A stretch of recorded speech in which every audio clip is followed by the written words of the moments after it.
นังขาเฮียนมันท่านเฮียนอยู่จะน้อยก็เฮียน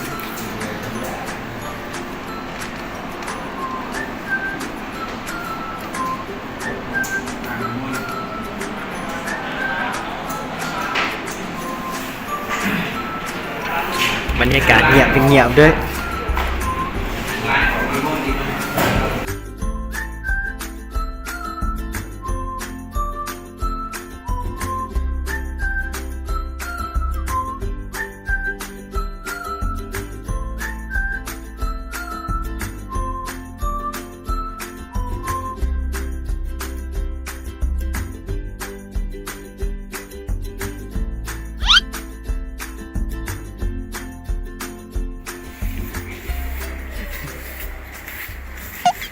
เสียดมึงเสียดไปก็ไป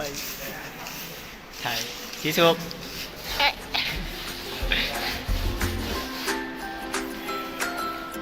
บรรยากาศเงียบมันเงียบ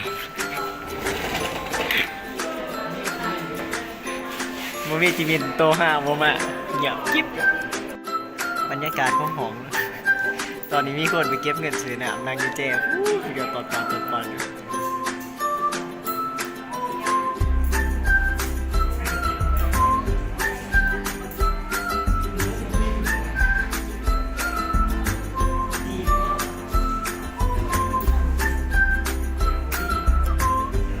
กินเลยอยู่เขียนยังเขียนอยู่ก็ยังกิน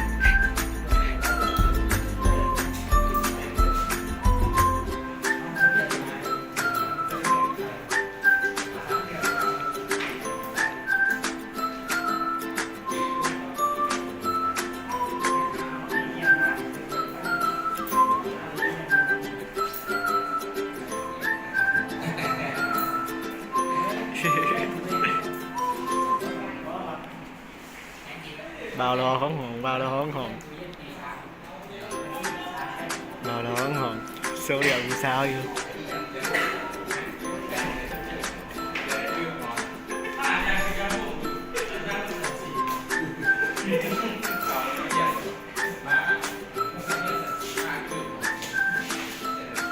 แก่โตมากซะ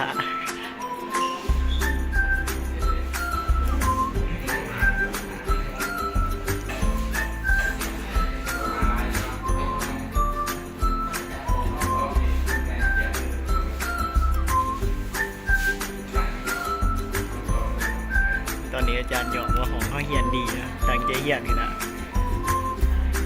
ซัพพอร์ตคนลิ้นกินอย่างเดียวไปที่สุกงานก็ตีกูทายมึงอยู่นี่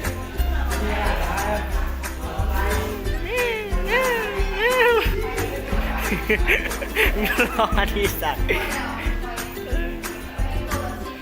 เย่ๆจอดดิตอนนี้ก็เลิกเที่ยงแล้วเนาะบ่าวรอประจำหอดาวมหาลัย